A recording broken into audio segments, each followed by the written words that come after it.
Hello students, welcome to my channel. तो आज की वीडियो में हम बहुत ही फेमस विलियम शेक्सपियर की एक पोएम का सेंट्रल आइडिया पढ़ेंगे, मर्सी। देखिए, ये विलियम शेक्सपियर की पोएम है मर्सी और बहुत इम्पॉर्टेंट इसका सेंट्रल आइडिया है, एग्जाम में पूछा भी जाता है। तो चलिए स्टार्ट करते हैं। देखिए, सबसे पहले आपको ये मैं बता दूं इसके बारे में, इस पोएम के बारे में आपको बता दूं। देखिए, विलियम शेक्सपियर ने एक ड्रामा लिखा है, मर्चेंट ऑफ वेनिस। तो उसी ड्रामा का ये एक अंश है मर्सी। ये जो पोएम है उसी ड्रामा से ली गई है और वो ड्रामा भी विलियम शेक्सपियर ने ही लिखा है और मर्सी भी विलियम शेक्सपियर की एक पोएम है जो उसी ड्रामा से ली गई है। तो आइए इसका सेंट्रल आइडिया देखते हैं, बहुत इम्पॉर्टेंट है। देखिए, इन दिस पोएम, इस पोएम में William Shakespeare describes the quality of mercy. देखिए, मर्सी मतलब होता है ना दया, किसी के ऊपर दया करना, दयालु होना किसी के प्रति।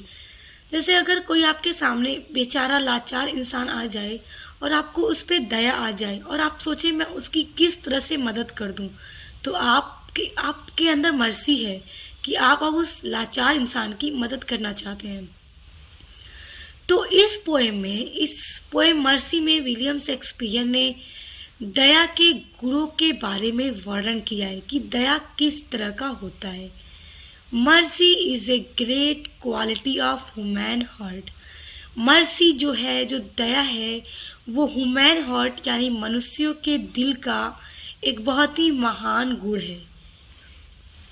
Mercy is not a thing to be executed under strain, compulsion और फोर्स।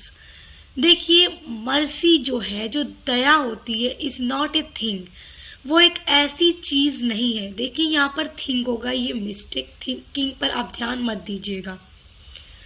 तो विलियम शेक्सपियर इस पोएम में ये बताते हैं कि मर्सी जो है वो एक ऐसी चीज नहीं है to be executed under strain, compulsion और फोर्स, जो किसी व्यक्ति के हृदय में बल देकर, प्रयास कर या जबरदस्ती उसके दिल में किसी के प्रति दया को लाया जाए। जिस तरह मैंने आपको अभी एक एग्जाम्पल देकर बताया था कि अगर आपके सामने कोई बहुत गरीब लाचार व्यक्ति आ जाए तो आपके दिल में अगर उसको देखकर दया आ जाए और आप सोचें मैं किस तरह से उसकी मदद कर दूं और आप उसकी मदद करें, तो ये आपके दिल में मर्सी आ गई उस व्यक्ति को देखकर। तो अगर आपका दिल ऐसा होता कि आपको उस लाचार व्यक्ति को देखकर कोई दया नहीं आती और आपके मन अंदर कोई फर्क ही नहीं पड़ता, आपके दिल में मतलब आपको घंटा फर्क नहीं पड़ता जिसको बोला जाता है, और आप ये भी नहीं सोचते कि उस व्यक्ति की मैं कैसे मदद कर दूं, तो वही इस पोएम में ये बता रहे हैं कि जो मर्सी होती है, जो दया होती है, किसी भी व्यक्ति के हृदय में फोर्स के द्वारा यानी बल देकर नहीं लाया जा सकता, बल्कि इट इज स्पॉन्टेनियस।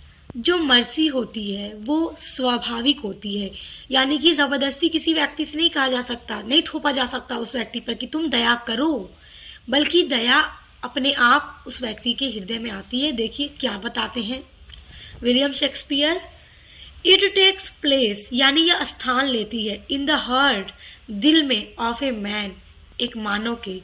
मतलब ये किस तरह से एक मानव के हृदय में जगह बनाती है, एज सडनली, अचानक, as the gentle rain falls from the sky upon the earth. बल्कि जो दया है वो किसी भी व्यक्ति के दिल में जैसे कि आसमान से बारिश की जो बूंदें हैं जमीन पर जिस तरह से गिरती हैं, उसी तरह से मानव के दिल में यानी कि मनुष्यों के दिल में भी अचानक से मर्जी पैदा होती है, किसी को भी लेकर, किसी के भी प्रति दया होती है।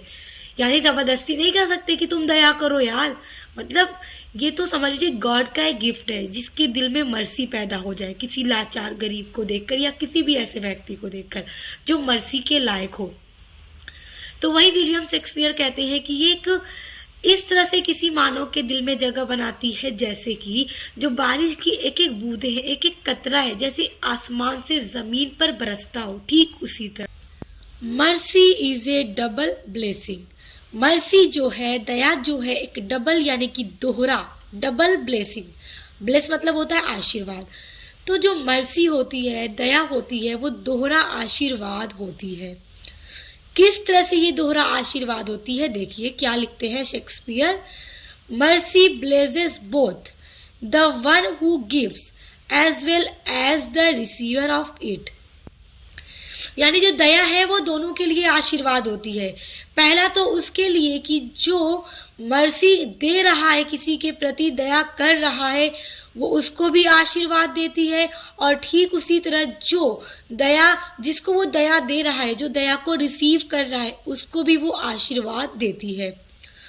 Mercy is the strongest quality of a powerful man. जो मर्सी है एक बहुत ही स्ट्रॉन्गेस्ट यानी कि ताकतवर गुण है ऑफ ए पावरफुल मैन। जिस भी व्यक्ति के पास मर्सी होती है वो व्यक्ति, समझ लीजिए कि वो व्यक्ति पावरफुल है, शक्तिशाली है, और उसके पास एक बहुत ही मजबूत गुण है मर्सी के रूप में। देखिए यहाँ पर मर्सी होगा सी। Mercy is more powerful and greater than the crown of a king. जो मर्सी होती है मोर पावरफुल, मोर मतलब बहुत अधिक शक्तिशाली होती है, एंड ग्रेटर और महान होती है, देन द क्राउन मतलब होता है जो राजा का ताज होता है ना, सर पे लगने वाला क्राउन। तो राजा के क्राउन से ज्यादा पावरफुल और महान और शक्तिशाली मर्सी होती है। क्योंकि अगर हम देखें, एक एग्जाम्पल के थ्रू समझते हैं, अगर कोई राजा है उसके अंदर जरा सी भी मर्सी नहीं है तो फिर वो किस तरह से, उसके पास तो ऐसी कोई पावर ही नहीं है जब उसके पास मर्सी नहीं है। क्योंकि मर्सी राजा के क्राउन से भी ज्यादा पावरफुल और स्ट्रॉन्गेस्ट होती है, ग्रेटर होती है। तो जिस व्यक्ति के पास समझिए मर्सी है वो एक पावरफुल और स्ट्रांग मैन है। When Kings and human beings, Kings मतलब राजा, वेन मतलब जब राजा, और ह्यूमन बींग्स यानी कि मनुष्य, mix justice with mercy. Mix मतलब मिलाते हैं, जस्टिस मतलब न्याय को, विद द मर्सी यानी दया के साथ। जब भी कोई राजा और मानव मर्सी को यानी दया को जस्टिस यानी न्याय के साथ मिलाते हैं, द एक्वायर्ड डिवाइन क्वालिटीज, वो दैवीय गुणों को प्राप्त करते हैं। यानी कि अगर आपको किसी के साथ भी न्याय करना है तो आप मर्सी के साथ करेंगे, चाहे कोई राजा हो या फिर कोई मनुष्य हो। मर्सी के साथ, इंसानियत के साथ उस व्यक्ति के साथ न्याय करेगा तो उसे दैवीय गुण भी प्राप्त होते हैं। A merciful king rules over the hearts of the people.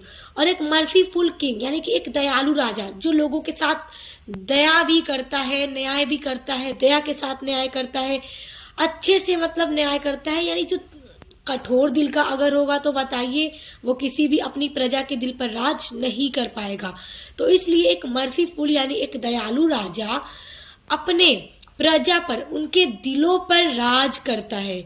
A king is like a god, एक राजा ईश्वर की तरह होता है। When he tempers justice with mercy, जब वो न्याय मर्सी यानी दया के साथ करता है तो समझिए कि वो राजा एक ईश्वर का रूप है जो न्याय करने के साथ, मर्सी के साथ न्याय करता है, इंसानियत के साथ, किसी भी व्यक्ति के साथ न्याय करता है।